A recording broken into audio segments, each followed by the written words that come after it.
Thomas, Percy and James were looking at the early morning sky. "Everyone's so much happier when springtime comes," said Thomas happily. "Everyone except the fat controller," grumbled James. "He seems to be working us harder than ever. I'm tired of these coastal runs." "He just wants everything to be ready for the holidays," replied Percy. "Anyway, salty air makes me all cheerful in my smoke box." "Ha!" snorted James. "It's the countryside that really gets me fired up. It's the only place to be." And he puffed away to collect his fuel trucks from the docks. Thomas and Percy had to take some empty trucks to the scrapyards. As they were shunting their trucks into a siding, they saw an old coach. She looked very sad. "What are you doing here?" "They called me old slow coach and told me I wasn't useful anymore. Now only the mice ride in me."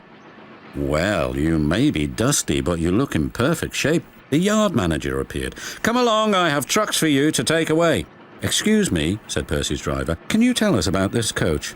"Old slow coach, she's been here for years. She'll be broken up when we find the time," he replied.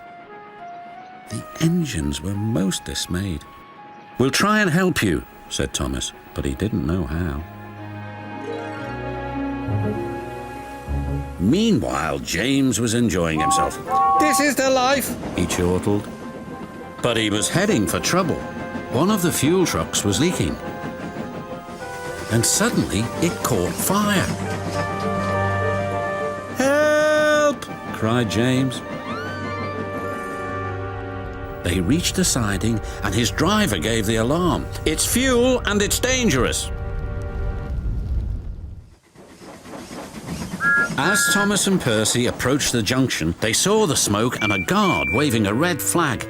"Sparks from James's funnel have set the fuel trucks ablaze," he called. "The firemen have got things under control, but it's quite a mess."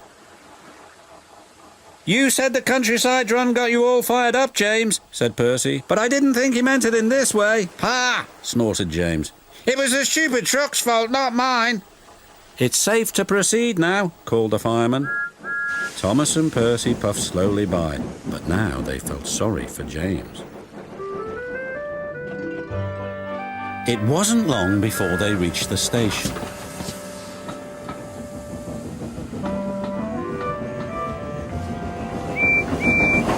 Later, as they were having a long drink at the water towers, they suddenly heard a commotion. "What's the matter?" Thomas asked. "It's another fire at the workman's hut," replied Thomas's driver. "We'd better see what we can do."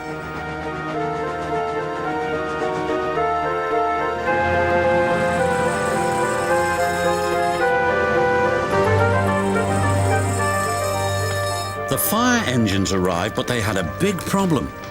"We are completely out of water," cried a fireman. "We can't use seawater because it clogs our works. We'll just have to let that building burn."